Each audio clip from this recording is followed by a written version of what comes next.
Warning: the stories you are about to hear, as part of this production, include themes of self-harm and suicidal ideation, and may be emotionally challenging for some listeners. The Un-Erasable Stories Podcast aims to support all of our listeners and offer a safe space for people to share their experiences. Due to the extreme sensitivity of the subject matter, listener discretion is advised. Welcome everyone to another episode of the Un-Erasable Stories Podcast.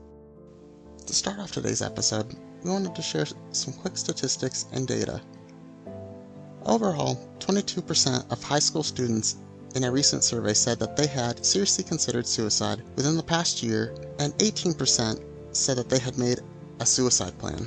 All demographic groups across race, ethnicity, and sex experienced increases in suicide risk since 2011, but certain groups face higher risk than others. Female students continue to be at a higher risk for suicidal thoughts and behaviors than their male counterparts. 3 in 10 female students said that they seriously considered attempting suicide within the past year, and nearly a quarter had made a suicide plan. LGBTQ+ teens in 2021 were 3 times more likely to consider suicide than their heterosexual peers. Nearly 6 in 10 students in 2022 who had any same-sex partners considered suicide, compared with 26% of students who only had opposite-sex partners. Those who had any same-sex partners were also more likely to make a suicide plan and attempt than those who only had opposite-sex partners. To start out today's episode, we have a few people here to share their experiences and thought patterns leading up to their decisions. Without further ado, let's get started. I have wanted to commit suicide several times. Every time, I write a new letter to my family before I attempt. I probably have about 30 or 40 letters stacked up somewhere because I'm too much of a coward to go through with it. I felt like I was useless because that's what my parents told me, that I was a failure and a loser. I believed them. I felt like a burden to everyone. I just wanted to erase my existence. I think it was when I lost my friend to cancer that really saved me. It made me feel like it was selfish of me to choose to die when some people don't even have a choice. I've always had this feeling that I'm not doing as much as I can in this world, or I'm not changing the world in any way. So what's the point in living? The summer of my sophomore year, I tried to kill myself. The other kids at the hospital were some of the nicest people I've ever met. They supported me unlike my teachers and family, who called me selfish and cowardly for my actions. I was sexually assaulted at the age of 15. People at my school blamed it all on me. After dealing with it for so long, I couldn't handle it anymore. So one night I went downstairs and took all the pills in the cabinet. I woke up in the hospital hooked up to a bunch of machines. To this day, my parents can't come to explain what happened. They get too choked up every time. I come from a past with a lot of bullying. Most of my years in elementary and middle school was nothing but bullying, name-calling, being punched for no reason, and teachers telling me to grow up. This spiraled into me being depressed. After 8 years, 5 suicide attempts, I still feel like I'm no good to anyone. My ex-boyfriend said he would kill himself if he wasn't with me. I call him my ex because he's gone. I've been feeling grief for 2 months now.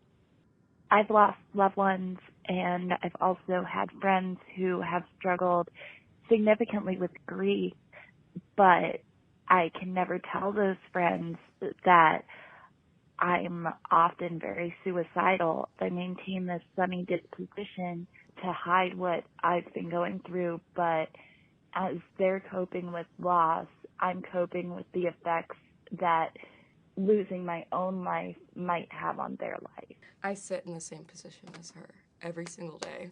My mom, who has done the most for me, I feel like I can't even tell her how I feel sometimes, because the times where it's gotten really, really bad, seeing her feel like she's going to lose me has hurt me so bad. Sometimes putting on a sunny disposition is trying to protect other people, and sometimes it's also trying not to address maybe what's going on with me, and so you use it as like a hiding mechanism for yourself as well as for other people. And it is a dangerous thing to feel kind of that alone. When I was like 12 years old, me and my two brothers were told that my grandfather had passed away of a heart attack. It was really sad, first death I had to go through. And then fast forward 2 years later, maybe more than that, I'm snooping through my mom's phone and I find her Reddit account. And on her Reddit account, she detailed how my grandfather actually committed suicide. They just told me he had a heart attack because they didn't want to explain the concept of suicide to me. He had died 2 years ago, but now I'm breathing all over again and for something completely different. And I can't tell my family. First death in my life, I wasn't told what actually happened. I actually was also told it was a heart attack. It's almost like you have to solve a puzzle before you can grieve when it comes to that kind of stuff, especially when you're younger. They didn't keep that information from you to hurt you. It was to actually protect you. So I've grown up in the Bible Belt my entire life. And earlier this year, my cousin died by suicide. Previous to this, I'd removed myself from religion. It's probably been about a year now. When the time came for the funeral, all people could keep saying and talking about was, thank goodness he was saved 2 months before he died. And they kept repeating it over and over and over again. And in those moments, I was so angry because I know that there were people there at his funeral who thought that he probably went to hell. It's very unfortunate at a time like a funeral for people to discuss things like that, but that may just be their way of coping. Suicide is a very hard thing to conceptualize, especially when it's your loved ones. So relying on faith is definitely something that is an anchor for a lot of people to get through stuff like this. After I lost my sister, the judgment that I just saw from the church when I wasn't actively going back after the loss, oh man, I relate to that so well. My 15-year-old brother took his own life 3 years ago. Every day I struggle with forgiving him because it seemed like a very selfish and weak thing to do. My dad took his own life 2 days before my 10th birthday. And, it ripped the family apart pretty significantly. And I remember I had woken up the night that he had passed. And I had dialed his number. I was like, I just want to talk to him so bad, And then I never did. And for the longest time, I was like, that would have made all the difference. I find that I'm angriest in moments of transition. So graduating from high school or, getting a new job. Moments where it's like, I wish he was here to see what I'm doing. Maybe it's too easy to say we all make mistakes, because that's a pretty big mistake. I hope he can forgive his brother, and more than forgive is accept his suffering and the choice he made. And life's different for everybody, and I think acceptance is the right path towards peace. My ex-boyfriend said he would kill himself if he wasn't with me. I call him my ex because he's gone. I've been feeling grief for 2 months now. Someone very close to me when I was younger was suffering with depression and was very suicidal, and I was really the only person that knew what they were going through. I had went home and told my mom because this time it was real. I never talked to her after that. I was receiving messages from my friend about how much she hated me for doing what I did. If you could say something. I lost my best friend from suicide when I was 23. I used to do a lot of drugs so I couldn't see her again, and it was just crazy times. After I stopped doing drugs, I kind of forgot about her, and then I think that's better for me to forget about her than actually think about her, because there's no point when she's not even here anymore. I can't imagine just forgetting. Even the shirt I'm wearing, this is my husband's shirt. haven't gotten rid of anything, and I don't plan on it, to forget anything. My husband hung himself, and to this day, it's like a little, almost like a video saved in my mind of exactly walking in the house. I struggled a lot with seeing him all the time, and that still happens at times. I'll be driving and I'll look, through my mirror and look into my back seat, and I see him with a rope around his neck, how I found him. I don't know, I wish that I remembered more of the happy stuff, but it's difficult, it's just like there. I had a friend who passed away in the winter of 2018, and on the 2-year anniversary of his death, he came to me in a dream. And in this dream, he gave me a really, really long hug. And then he told me, I know that this isn't okay to ask of you, but you could always join me here. I'm always so lonely. And I told him I can't because there are too many things that I have to look forward to. He told me, that's okay, just promise me we'll hang out once you get here. And I think about that dream at least once a week.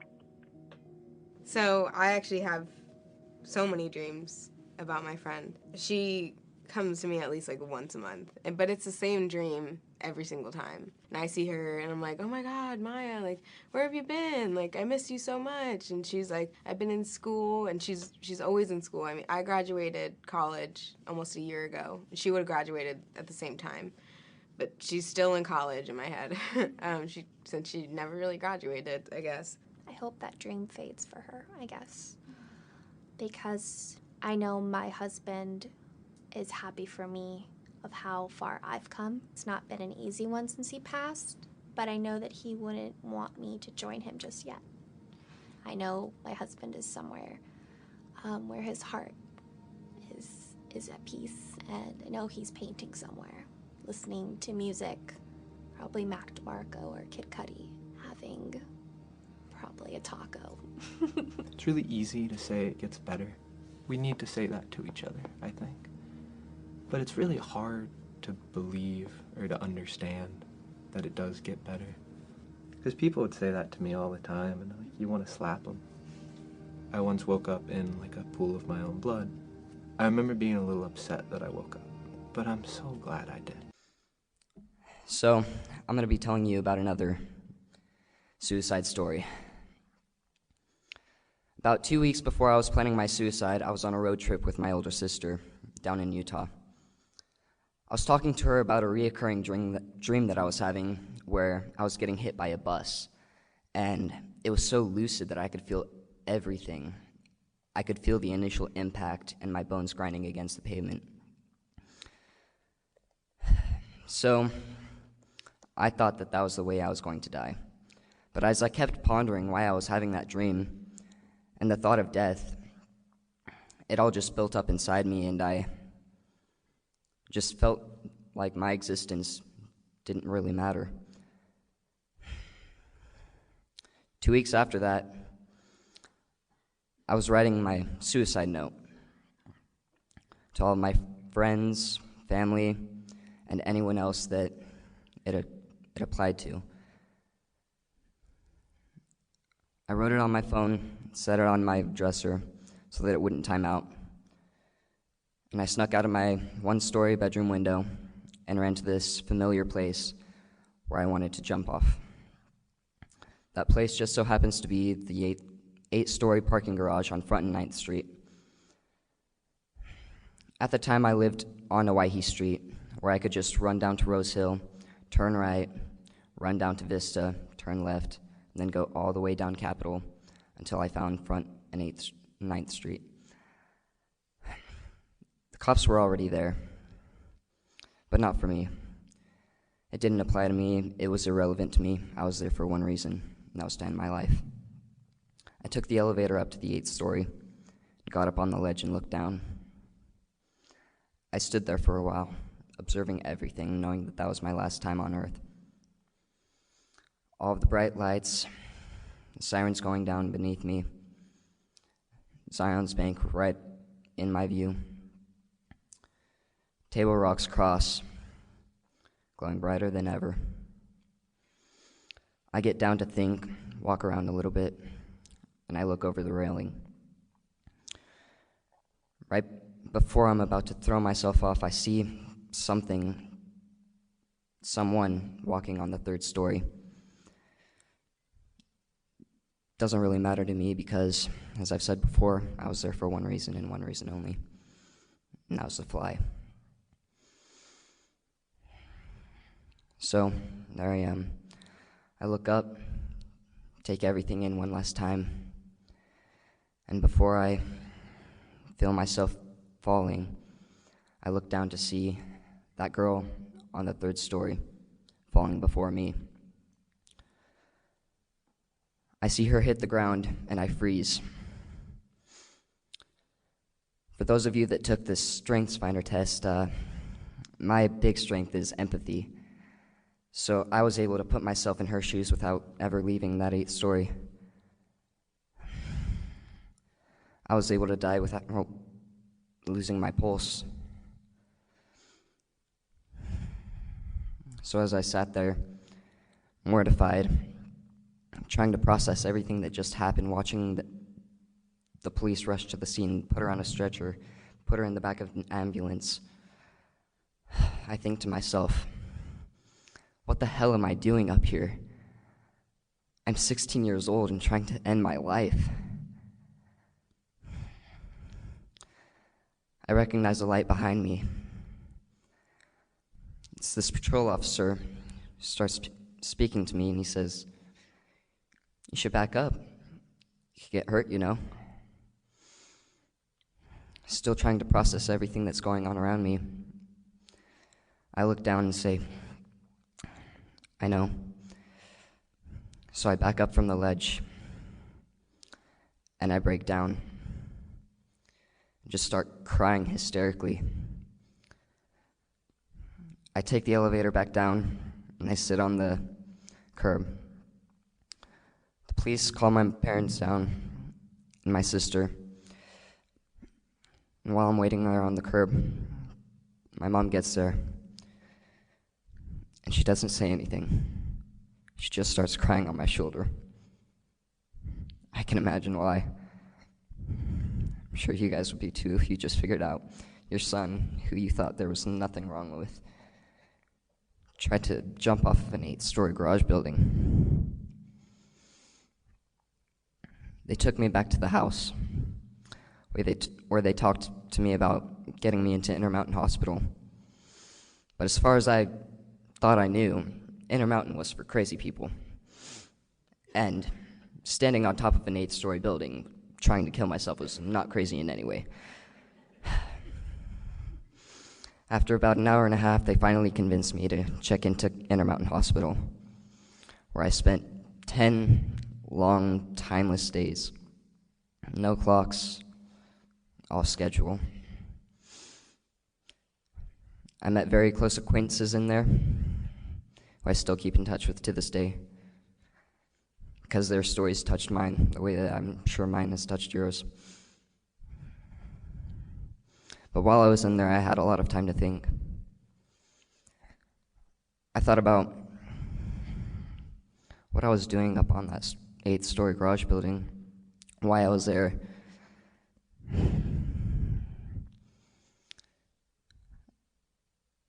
And my mom at the time had a nonprofit called Heart Inspired, which was founded upon a family friend's suicide. People criticized my mom because my older sister and I had both struggled with depression, anxiety, and eventually tried to commit suicide. So they looked at her and wondered, what are you going to do to help prevent teen suicide if you can't even help your own? That's when I thought to myself, teenagers are good at suppressing their feelings and not showing it to anyone. I'm an enthusiastic, outgoing boy who never really shows anything but happiness. So of course that led all of my close friends and family, to the question of why did he do it and where did things go wrong? So I decided to become a teen advocate for teen suicide prevention, because who better to relate to your problems than another teen who's been through them. Everyone has a story, but not everyone shares it. As one of my favorite quotes from the movie Kung Fu Panda states, "Yesterday's history, tomorrow's a mystery. Today is a gift." I guess that's why we call it the present. Life isn't hard. The trials that come with life are. And life has its storms. But there's a rainbow after every storm. You just have to be willing to brave the storm first. We come into this world unknown, but know that we are not alone. They try and knock us down, but change is coming. It's our turn now. Hey, everybody loses it. Everybody wants to throw it all away sometimes. And hey, yeah, I know what you're going through. Don't let it get the best of you. You'll make it out alive. Oh, people like us, we've got to stick together.